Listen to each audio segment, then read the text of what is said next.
Well then, today we are going to be looking at an old tent of mine, which we're going to see if we can spring some life back into it and get it back into action. I've had this tent for what must be 18, 19 years. It's been in some serious weather, some serious winds, and it's done remarkably well. I wanted to show it to you, but more importantly, I wanted to see what needs to be done to it, if anything, to actually revitalise it and give it a new lease of life. This is the Vango Gamma 650, so let's go put it up. So now we've got 3 sets of poles. So we've got 1 blue set and 2 black. Now they correspond because on this one we've got a blue tag, a blue seam on the middle, and the 2 ends have black seams on them. So makes it easy to identify. Just remember, never pull the pole on this side because you'll pull them apart.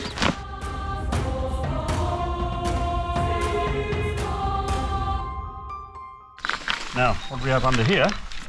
Well, straps that go across the bottom, and they're actually tensioners for the poles. So we've got one end in here.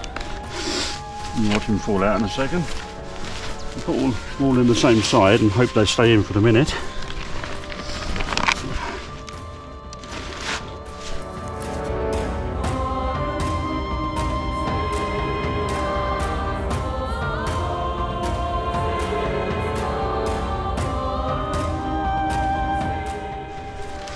Just making sure it's going through the ring, just to make sure you hold it down.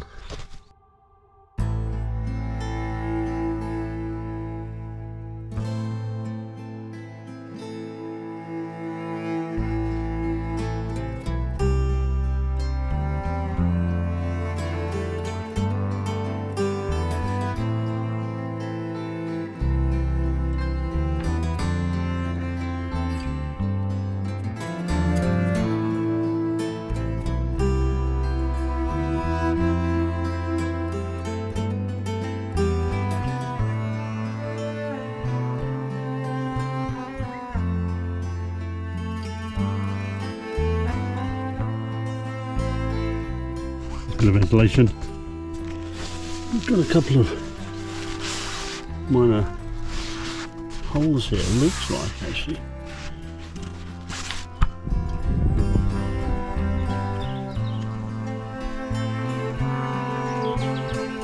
These here are a few rust marks on the actual fabric. They actually came about after a trip, and when I came back I wasn't actually staying at home straight away, so the tent was in the bag for just over a week or so before I could dry it out. Now unfortunately a few of the pegs had come out of the wrap, which I normally wrap the pegs up in. Yeah, they've gone rusty, but it hasn't damaged the integrity of the materials, just an extra bit of camouflage. This tent has got taped seams on it, so we're just checking those, and there's a few that have lifted, so we're going to have to seal those up, and there's a few holes here which we're going to have to patch up.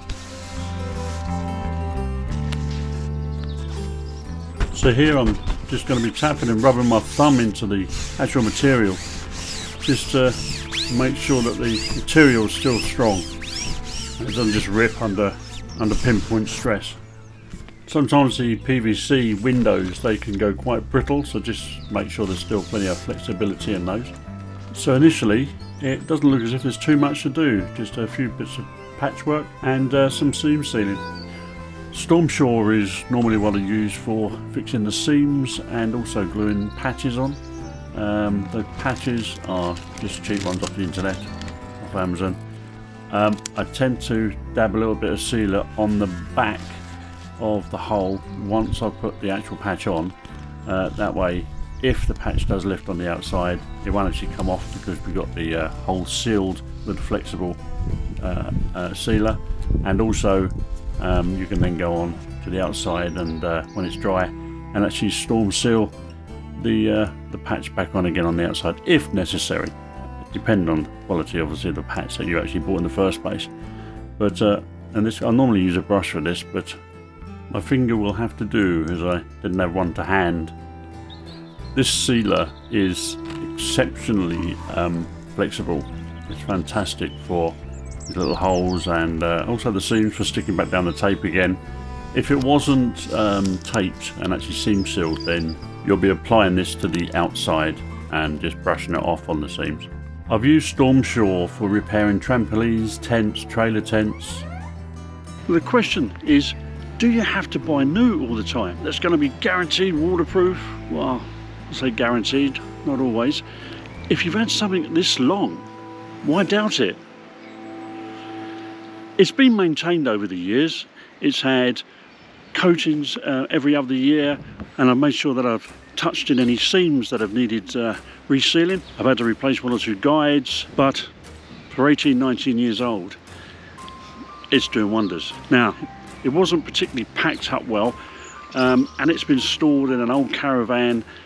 It's dry, but in the winter, obviously, it gets exceptionally cold and slightly damp in there. Not the ideal conditions for storing, but we'll see how it fares. It's been raining quite a lot over the last few days, and I've popped in here from time to time, and it's dry as a bone. Just run my finger over there and I can feel the sealer. Can't really see it, but you can feel it there.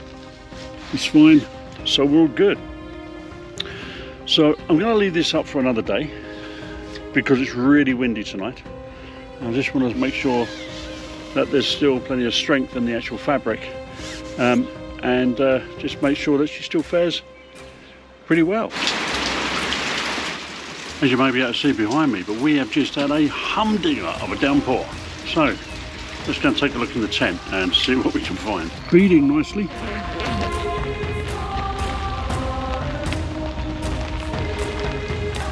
Oh, the water's just running off there.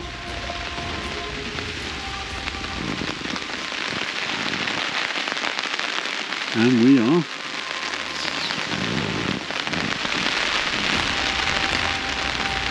dry as a bone. Oh, we got a little bit there. And a little bit of the top there coming in. We've got another bit of seam come away there. So that's dried out. We'll get some seam sealing on that. Fine, absolutely great. Nothing on any of those.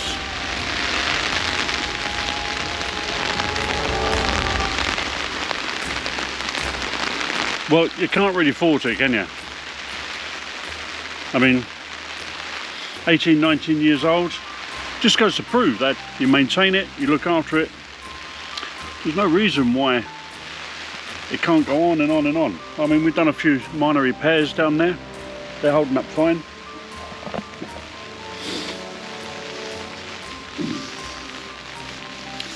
Absolutely nothing there at all. So it's all looking good. Okay, well, it's absolutely hammering down outside now. The tent itself is actually holding up really well. There's one little spot back here on the seam, which just needs doing. And also now there's, with the rain being so heavy, you can see that there's another little spot on the seam up here, which is pulled away. It is going to need another coat of waterproofing, as on the top. About here, we've got some which is just starting to penetrate. But these are pretty extreme conditions. But again, it's harping on for its age. She's hanging in there remarkably well. She's taking a really good beating. Normally when you set these up, when you have where I'm standing now at this end, this would all be the 4-man section, which I've got folded up down here on the floor, and then the other end you'll also have another 2-man section if you want to set that up at the other end. This is really putting it to the test. But as you can see, look at this. All of this here, it is, the majority of it is as dry as a bone.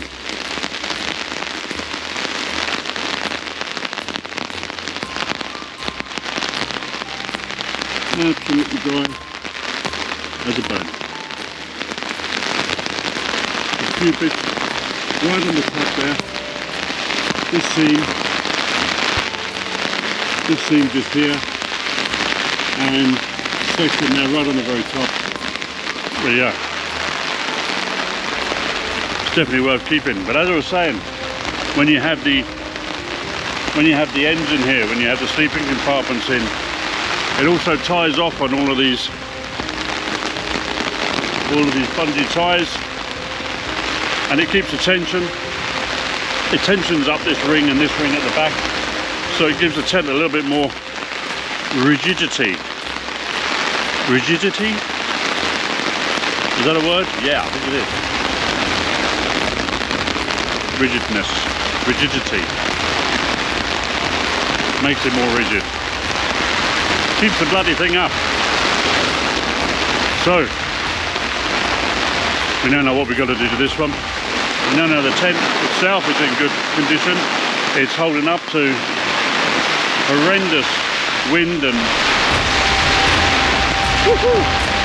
rain. Wow, look at that.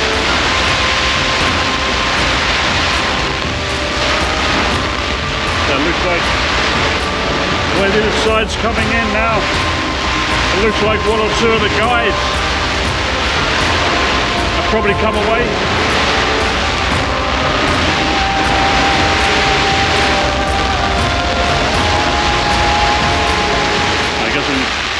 I'm gonna have to pop out and get wet and make sure it's secure.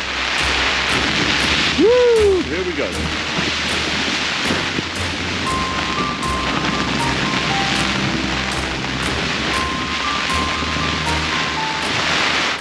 Right, I'm gonna go and get these guides back in again. I'm pretty sure they're out. They don't normally pull in that far, but goes to show, if you look after your tent after 18, 19 years, they can still take some hammer.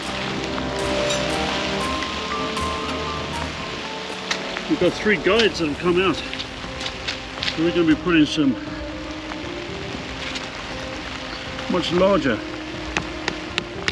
pegs in.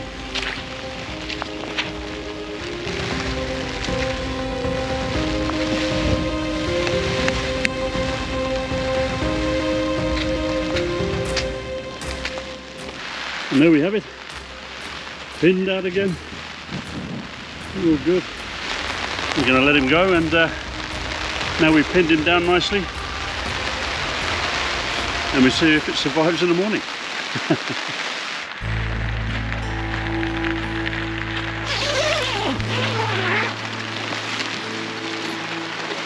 Well, I think it's safe to say that if we were going on holiday in this, we're not going to get too wet. Well, it's now day 2 of pretty rubbish weather. The rains last night were absolutely horrendous. The winds, as we could see last night before we left here, again was crazy. Really putting the tent to the test. We pegged out that side round there. It's held up perfectly. Use those longer pegs. So it's still nice and taut. It's still sitting up there. There's no rips or tears or anything in the fabric. The fabric seems to be holding up really good. But it's still raining, and we had a little dry spell earlier on, and this little section here, which we had that water coming through yesterday, because of the intensity of the rain, it's dry as a bone here now, and it's actually not coming through there at the moment. It goes to show that there's still some waterproofing properties left in the fabric. And it's still beading up there as well, so it was just a bit too heavy for it last night. I've recorded where these 2 seams are actually leaking, and obviously the whole thing's going to have a waterproof before it goes out on another run. I'm happy, well happy. The only thing is trying to pack it down. I need to pack it down dry, and at the moment the so-called April showers are just April downpours with horrendous winds. Looks like it's going to be set like that for the next few days. I think it's just going to be a case of diving out here when the sun's been on it for a while, it's dried out, and just getting it packed up as quickly as possible, and get it away until the summer months when I'll just finish off the work on it.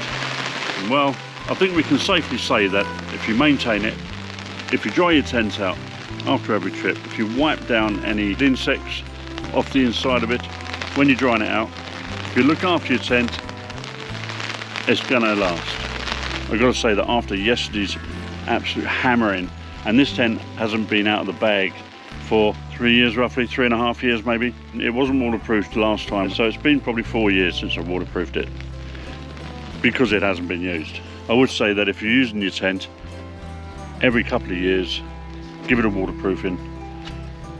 It doesn't take very much. You can apply them in different ways. Me personally, I prefer to apply it with a brush. I know that when I'm actually applying it on a warm day, when I'm coating it, you can actually see it changes the colour slightly, and you can actually see the application going on itself, so you can make sure that you don't miss any spaces. So I prefer to do it with a large brush, lots of bristles, and my personal preference, which I've used for the last 20 years, just want to point out that this is not sponsored in any way, shape or form.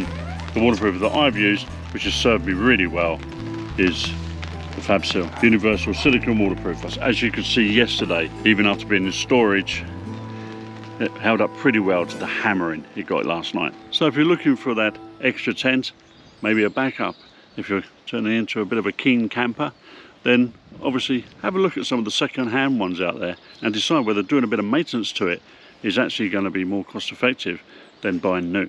Our hearts beat to the city streets. We began to feel the fire. We rise like tall buildings as the chemicals, they take us higher.